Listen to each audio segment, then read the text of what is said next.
आहे। पंढरपूरमधून धक्कादायक बातमी समोर येते। पंढरपूर तालुक्यामध्ये शेतकऱ्यांची फसवणूक झालेली आहे। त्यामुळे चक्क केळीला काटे येण्याचा अनोखा प्रकार बघायला मिळालाय।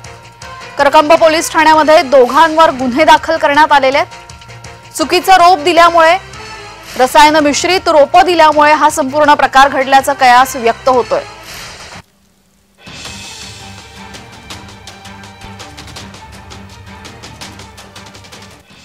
मी सुमित्रा उत्कर्ष माने, राहणार पेहे, तालुका पंढरपूर, जिल्हा सोलापूर। माझ्या पतीचे निधन झालेले आहे।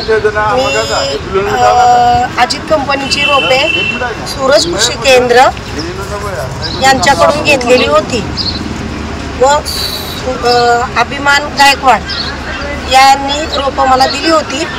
ती बनावट बिल मला दिलेलं आहे अजित कंपनीचं म्हणून। यात आमची फसवणूक करण्यात आलेली आहे। तरी माझ्या मुलांच्या शैक्षणिक खर्चासाठी तात्काळ वरिष्ठ अधिकाऱ्यांनी याची दखल घेण्यात यावी। शांतीलाल जगन्नाथ पाटील, राहणार पेहे, तालुका पंढरपूर, जिल्हा सोलापूर। सूरज कृषी केंद्र मी मायक्रोसनची रोपं तयार मागवली असताना त्यानं बनावट रोपं देऊन माझी फसवणूक केलेली आहे। माझ्या लेकरांचा खर्च, शिक्षणाचा खर्च, त्यासाठी मी शेती व्यवसाय माझा आहे, त्यात मला फसवणूक पूर्णपणे झालेली आहे। ही अधिकाऱ्यांनी मला, वरिष्ठ अधिकाऱ्यांनी मला निर्णय द्यावा। कंपनीचा जिल्हा प्रतिनिधी म्हणून काम करतो। तर आपण पाहत आहे की सूरज कृषी केंद्र पेहे, नाव सूरज गायकवाड यांनी माळशिरस तालुक्यात काही शेतकऱ्यांची बनावट बिलं आणि बनावट रोपं देऊन, डुप्लिकेट रोपं देऊन काही शेतकऱ्यांची फसवणूक केली।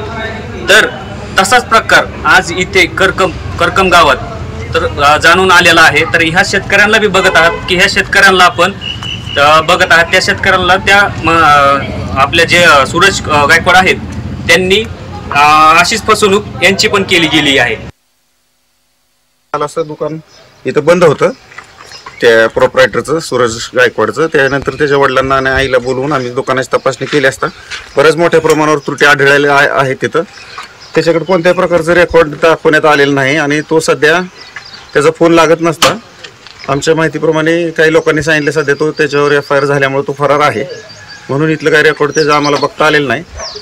तरी तिथल्या मालाला आम्ही सील करून ठेवण्यात आलेलं आहे। बरेचसे रेकॉर्ड तिथे बिलं नाहीत,